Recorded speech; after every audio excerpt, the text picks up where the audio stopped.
Hello, and welcome back once again to Belmont Bunch. We're talking about the second round in this video, and I am excited at what we're going to have. What a great start. Colorado and Vegas, one of the more exciting heavyweight matchups of this round. Colorado having just stolen the President's Trophy out from under Vegas, and Vegas with still a lot of momentum going into the playoffs. So, Vegas coming off of what I assume is a tough 7-game series. That's what those are. With Minnesota. Against Colorado this year. Pretty much an even split in the season series. Vegas went 4-4-0. Colorado went 4-3-1. So, awesome. Makes it even harder to pick them. Colorado, 3.52 goals per game, 2.36 goals against. Vegas, 3.39 goals per game, and 2.18 goals against. So, two of the more elite offenses and defenses in the league. So, Colorado and Vegas are ridiculous. But, you know, I'm sure, because I think it's only fair that I probably said this with the Canadian division in the first round video, but yeah, they had some teams in that division to beat the hell up on. All of the California teams, perhaps. So, you know, those stats are incredible, but at a certain point, you're going to have to consistently play somebody good, and that's where they're at now. For me in this series, special teams is part of that decision for me. 22.7% on the power play, Colorado. 17.8% for Vegas. As I said in the other video, a little bit surprising it's that low. I feel like Vegas could use a tiny bit more center depth, and that might sound a little bit crazy, but Nosek had been playing first-line center a lot this year. And, I don't want to dump on the guy because he's actually played pretty well there. But I don't know if that is going to work against a Colorado team that's got McKinnon and Kadri as their 1-2. It's a little bit better, in my opinion. 83.1% penalty kill for Colorado. Now, Vegas has an 86.8. I think we've talked about that being just a ridiculous number. And in goal, you could say there's an edge to Vegas. I think Colorado fans would say there's an edge to Vegas. And you would probably say, well, which goalie for Vegas? It doesn't matter. I would say they would have an edge with either goalie. I know last year, in my opinion, Leonard was better, and that's why they rode him in the playoffs. This year, Fleury is probably the stronger goalie of the two. But, I mean, to fall back on a guy like Robin Lehner is unbelievable. So, for me, it was offense, Vegas. Offense, Colorado. Defense, Vegas. Goaltending, Vegas. I'm going to go Vegas. So, it's another extremely tight one. And we'll call it 7 again. Just throwing out 7s. But that's what I do. I don't pick any sweeps, and there's a lot of 7s. Maybe it's wishful thinking. Toronto-Edmonton. Another heavyweight blockbuster matchup. You get McDavid, you get Matthews, you get Marner, you get Draisaitl, you get Nylander, you get Kyler Yamamoto. So this one should be an interesting one because I think both of these teams have distinct weaknesses. For Edmonton, I think it's kind of a lack of scoring depth and questions in goal, even though it'll seem like it'll be Mike Smith. Last year, we saw the Mikko Koskinen experiment in the playoffs and the qualifiers, and they lost to a 12 seed. So that is tough. Both teams scored about the same pace. Both teams defended about the same pace. Power play, 20.3 for Toronto, 23.1 for Edmonton. Edmonton, an elite power play in the league. This is where, in the first round, the difference is Montreal didn't have the power play or much better of a penalty kill than Toronto to hurt Toronto. Edmonton can do that. The penalty kill, 78.3 for Toronto that we talked about in the first video. Yeah, against an Edmonton power play, that is worrying. And Edmonton's, it's not like Edmonton's penalty kill is amazing. It's a little bit better. But it is a little bit better. And that being said, this all being said, advantage offense, Toronto. Advantage defense. It's a wash. It's so close. It's 2.62 against 2.68. Toronto a little bit ahead. Special teams, we'll give Edmonton. Goaltending, I would give Toronto. That's a thing for both teams, though, that post this round could be an issue, because you're talking about a lot of other teams that have a little bit stronger goaltending, I would say, than either of these two Canadian teams. But either way, this is an incredibly tough one. The season series did go 6-1-2 for Toronto, though. I was so close to picking Edmonton, but I am going to stick with Toronto and drop a pen. I'm going to call it 6. A lot of this has to do with, I think I trust Toronto a little bit better for depth scoring. I love Hyman. Why did I say that so weird? Zach Hyman is a good player who's good on both sides of the puck, and I think Toronto needs more guys like him. You get Wayne Simmons, who I still like. I think he's a pretty good grinder that also can pot a few goals, as we saw at the beginning of the year. And for Edmonton, they will counter with Chiasson, of course. So there's some grit both ways. I feel like I'm forgetting another Edmonton grinder. Forgive me. Chiasson, Derulo. Yeah, I just, Toronto feels like, I said this in the other video, a little bit stronger mentally than years past. And for Edmonton, it's still a little bit off. Last year was a very alarming exit from the playoffs. Not that it wasn't for Toronto either, but I think Toronto's regular season has made you worry a little bit less. So let's flip over to the other side of the bracket. Pittsburgh, Boston. Ooh, this is a good one. Pittsburgh's got the edge offensively, for sure. They've got really good depth. Boston's depth took a while to get going this year. Andre Kasha just got hurt again. I mean, it's tough to project what that guy's going to do. He's constantly hurt. Taylor Hall, though. Bringing in Taylor Hall was a difference for me in the first round series. And it's hard not to give away who I'm picking in the series based off that. Pittsburgh's goals against, 2.77. Boston's a little bit better defensively. So offense, Pittsburgh. Defense, Boston. Goaltending, Boston. I trust Tuukka Rask a little bit more.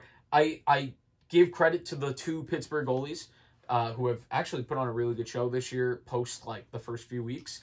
But Tuukka, I trust a lot. And Jeremy Swayman and Jaro Halak, it's actually a pretty good stable. And for Boston, they're getting pretty hot at the right time. And for Pittsburgh, they could be coming off, in my opinion, a very, very tough series with the Islanders. So maybe that plays into it. Boston also playing 7 and playing against Tom Wilson. Maybe both of these teams are exhausted. I hope not. That would be tough to watch. I've seen tired hockey. I've played tired hockey. It is not pretty. But I think the key deciding factor, Boston's penalty kill, 86. Pittsburgh's 77.4. Not good enough. So Boston and their elite power play, although Pittsburgh's power play is a little bit ahead this year. But again, Boston could win the special teams battle, and it could come down to that. Plus, I trust their goaltending. Boston. I gotta stop dropping pens. So that's that tough team out of the East that I was talking about in the pod. Anyway, Carolina, Tampa. Really tough one. Maybe the toughest one for me, although all of these were a little bit difficult. I think the Boston one, I picked the easiest. And, yeah. Carolina comes in basically equal offensively from stats this year, But with Kucherov coming in, you got to assume Tampa has maybe a boost in them. Defensively, it's been Carolina by a little bit. The goaltending, you would probably say Tampa's has an edge, but not as severe as maybe last year with Carolina. Like we said, Nedeljkovic coming out of nowhere, and they have options in goal, Carolina. So Carolina's power play is awesome. And like I said in the other video, Teravainen coming back will help that. They're at over 25%. Penalty kills are about even. So in the special teams battle, it's like a slight Carolina edge. They each went 4-3-1 against each other in the regular season. Even better for making decisions for me, which I'm not good at already. I went Carolina. I'll just come out and say it. If Carolina doesn't do it, and I already talked about the roster construction and how I love it. I should have put games here. Yeah, that's all right. Yeah, let's give another 7. Yeah, we're doing great here. And the Boston one, I'll call 6. Alrighty. So, for Carolina, this is a big one for me because like I said, roster construction. I love it. Please prove. Although Tampa's roster construction is pretty good too. The cap stuff is frustrating but legal. That's on the NHL. We shall see. I do want to believe that Carolina can take down the top dog and kind of be like another team that I don't like, but I appreciate the roster construction. The Tampa Bay Rays. A team that doesn't, go over the cap by $15 million. Yeah, baseball doesn't have a cap. Not relevant. All right, so this equals a Final Four of Vegas v. Boston, because remember, we're reseeding. That would be 1 seed Vegas against 4 seed Boston, and 2 Carolina versus 3, very difficult to remember, Toronto, as I have on this handy-dandy chart. So for Vegas-Boston, we'll start with Vegas, offensive edge. Defensive edge, it's pretty even. It's slight Vegas, but I mean, these teams are really tough. If there were with the reseeding, these teams could have played in the Cup, and I 100% would have believed that as a possibility. They're both really good on special teams. I think it's the 2 best penalty kills in the league. The power play a little bit better for Boston. I do like Vegas's goaltending better. I think it's a little bit, the fall from 1 to 2 is less severe than Boston's. And that's not saying anything bad about Boston's. You're just talking about 2 number 1s, like 2 legit number 1s. And Halak is a great number 2. But there's a difference there.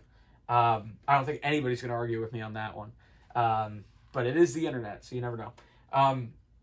For that series, I do have Vegas. I think for Vegas, a lot of it is like they're going to get points from the blue line that I'm not sure about Boston. Boston's done a good job of stringing together a blue line after losing Carlo for a lot of the year and losing Chara for the whole year. Although Boston fans would probably remind me that Charlie McAvoy was dragging him around for a while. I do love Connor Clifton in theory. I don't like some of his plays, but he probably plays a good role. He could play a role in the playoffs as he did in 2019. He's a great plug-and-play. So I got Vegas.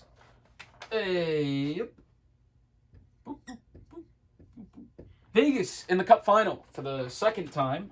How dare they? And Carolina and Toronto. I went Carolina. So Toronto's better offensively. Defensively, Carolina's better. Special teams, definitive edge to Carolina. Goaltending is probably slight edge Carolina. I don't want to discount Freddie Anderson, the possibility of, I know he just had a conditioning stint and it wasn't fantastic.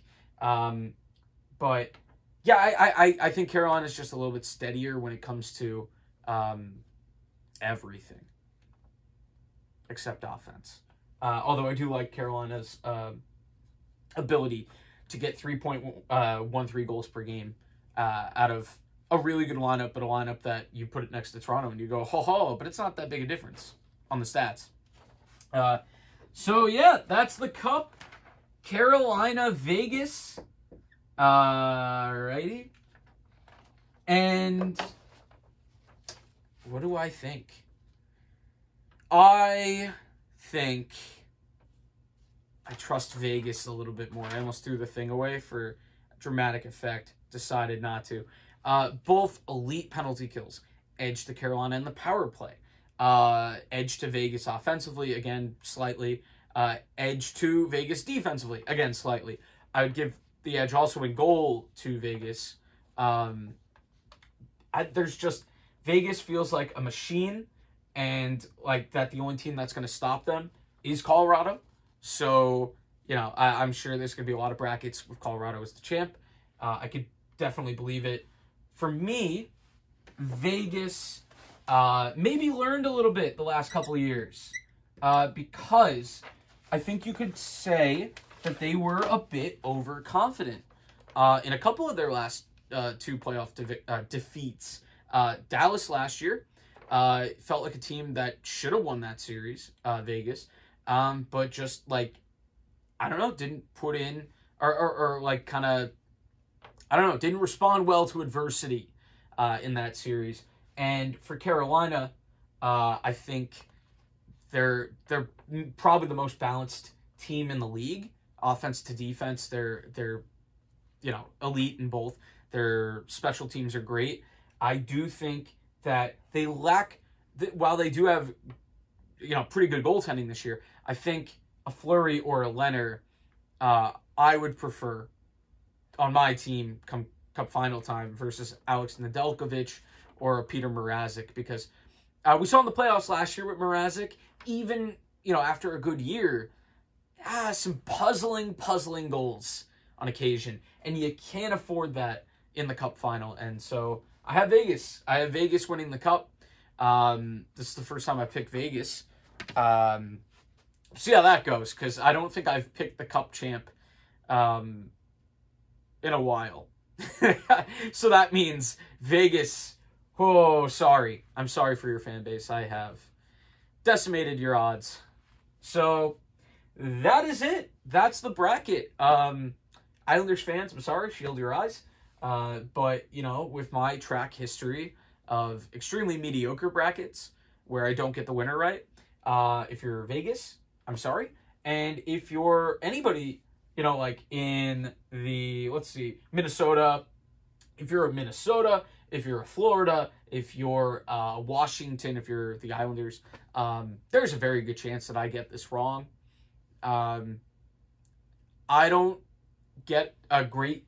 This year was weird as a watching experience. I feel like I get the East pretty well, so I do think that I'll nail the East. But, yeah, the other ones, who knows? I do. I did it. Anyway, that's the video, and we'll see you next time on Belmont Bunch. I hope you join me for my recaps of the Islander games specifically. I hope to get some Yankees and Mets stuff up soonish. That stuff has kind of fallen to the background a little bit. One, because I didn't want to overreact early in the season to such a long season. And two, because hockey playoffs. I have to give them their due. Anyway, that is it from Belmont Bunch. I'm Mr. Belmont Bunch. We'll see you next time or something.